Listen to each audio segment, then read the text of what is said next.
Oke guys, jadi beberapa waktu yang lalu saya pernah posting video tentang bagaimana kalau kita bekerja, kita masih bekerja sebagai seorang karyawan dan itu dari pagi sampai malam, ya kita harus memilih apakah kita akan bekerja membangun bisnis kita setelah kita bekerja pulang dari kantor atau kita harus pilih pekerjaan yang lain. Dan setelah saya posting video itu ternyata banyak yang nanya, saya nggak ngerti apakah ini namanya komplain, apa nyinyir atau bagaimana, tapi kemudian seolah-olah saya membatasi pilihan mereka dan mereka merasa saya memaksa mereka memilih nih apakah mereka mau kaya atau enggak. Pokoknya banyak banget yang komen dan nge-DM saya di IG pribadi saya @gdbp.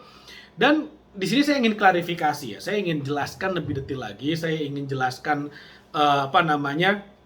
secara lebih rinci lagi, mudah-mudahan bisa dimengerti. Karena saya nggak ngerti nih, apakah tidak mengerti, apa tidak mau mengerti, atau kemudian karena mereka mulai terbuka pikirannya dan mulai merasa, aduh, kok saya nggak bisa kemana-mana ya, saya stuck di sini. Dan kemudian biasa lah ya, kalau orang stuck, frustrasi ya harus ada yang salahkan dong, karena kan nggak mungkin nyalain diri sendiri kan, seperti itu kan. Ya udah, yang ngajarin aja sekalian disalahin ya. Oke, but anyway, saya mau jelaskan di sini supaya mudah-mudahan bisa membuka pikiran lebih banyak orang, membuka aspirasi lebih banyak orang sehingga mereka sadar bahwa pilihan itu banyak, pilihan itu ada, dan responsibility kita, tanggung jawab kita adalah terhadap pilihan yang kita pilih. Kita bebas memilih apapun, tapi kita tidak bebas terhadap konsekuensinya. Nah, itu kita harus pahami.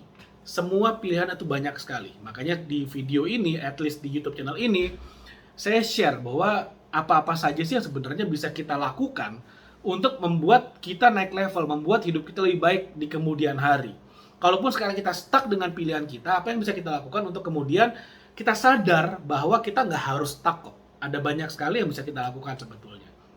Oke, jadi gini, ada yang kemudian nanya kepada saya, kalau saya kerja dari pagi sampai sore, apa yang harus saya lakukan untuk kemudian saya bisa sukses secara finansial? Kalau saya kerja dari pagi sampai pagi karena saya harus lembur, apa yang harus saya lakukan untuk saya nggak stuck secara finansial? Oke, kalau kamu kerja dari pagi sampai sore, yang pertama kamu lakukan adalah kamu bersyukur dulu. Banyak orang yang nggak punya kerjaan, bersyukur dulu. Kalau kamu kerja dari pagi sampai pagi sehingga kamu nggak punya waktu untuk mengerjakan hal yang lainnya, yang kamu lakukan adalah bersyukur dulu. Banyak orang yang bahkan nggak punya kerjaan, mereka bingung harus ngapain. Banyak orang yang pengen cari kerja, mereka nggak bisa dapat kerja, mereka ditolak sana sini karena satu dan lain hal. Kamu bersyukur dulu, please, bersyukur dulu.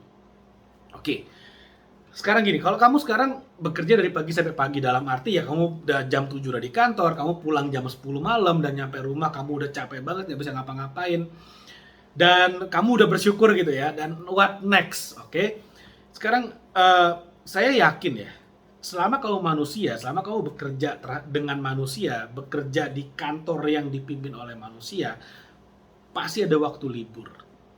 Pasti punya waktu libur. Nah, apa yang kamu lakukan di waktu liburmu itu menentukan nasibmu di jangka panjang. Kamu libur misalnya Sabtu dan Minggu deh, contoh. 2 hari kamu libur. Apa yang kamu lakukan di 2 hari itu akan membedakan nasibmu dalam waktu 10-20 tahun ke depan. 5-10 tahun ke depan deh. Kalau yang kamu lakukan adalah kemudian kamu tidur di waktu liburmu, yang kamu lakukan adalah kamu healing dalam tanda petik ya. Healing itu artinya jalan-jalan sama teman-teman, lihat-lihat baju dan segala macam, nge-mall dan segala macamnya.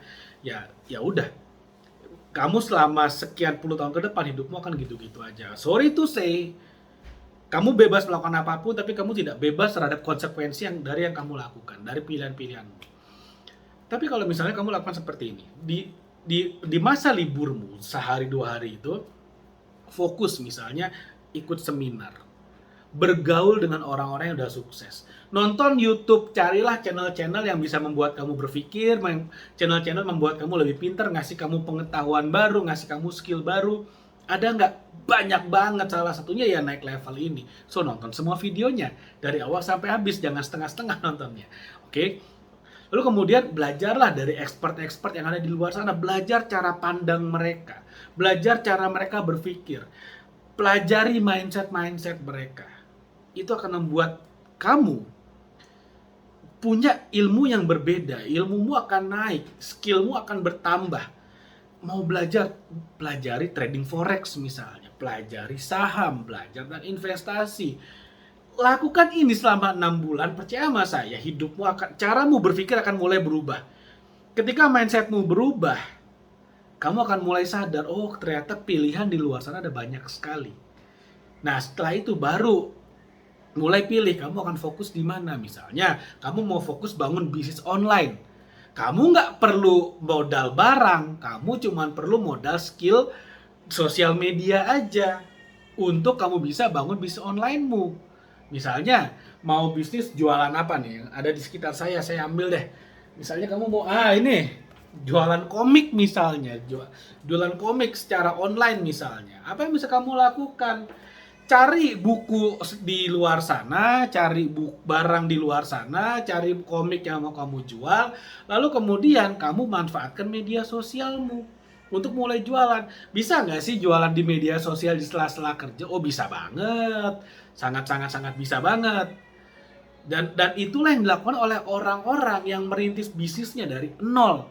Dan mereka akan tetap di pekerjaannya sampai income sampingan mereka, sampai income dari bisnis sampingan mereka itu paling tidak sama dengan income mereka yang mereka dapatkan dari kantor utama mereka, dari pekerjaan utama mereka, dari kantor, dari tempat mereka bekerja sebagai karyawan. Kalau udah sama, baru mulai bisa berpikir, oke apa saya resign ya? Itu baru resign yang benar, resign yang cerdas, karena sumber income kedua udah bisa menutupi sumber income pertama.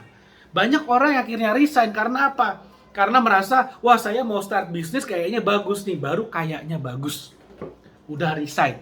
Ternyata bisnisnya anjlok, drop, pusing lagi, gimana apa yang harus dilakukan. So, mudah-mudahan dari sana kamu udah mulai ada bayangan nih, oke, kalau saya sekarang masih karyawan, saya harus ngapain? Kalau kamu merasa video ini bermanfaat, kalau kamu merasa apa yang saya share ini memberikan at least ide, aspirasi, memberikan sedikit insight, like videonya supaya saya tahu video ini bermanfaat. Dan jangan lupa share video ini kepada teman-teman kamu, karena saya yakin banget ada banyak sekali orang di luar sana yang merasa stuck, merasa nggak ngerti harus ngapain, padahal sebetulnya peluang ada banyak sekali. Dan subscribe YouTube channel ini karena setiap hari saya akan sharing tentang materi-materi yang akan bikin kamu lebih pintar dan akan bikin kamu naik level. Oke, thank you. Sampai ketemu lagi di video berikutnya. Bye.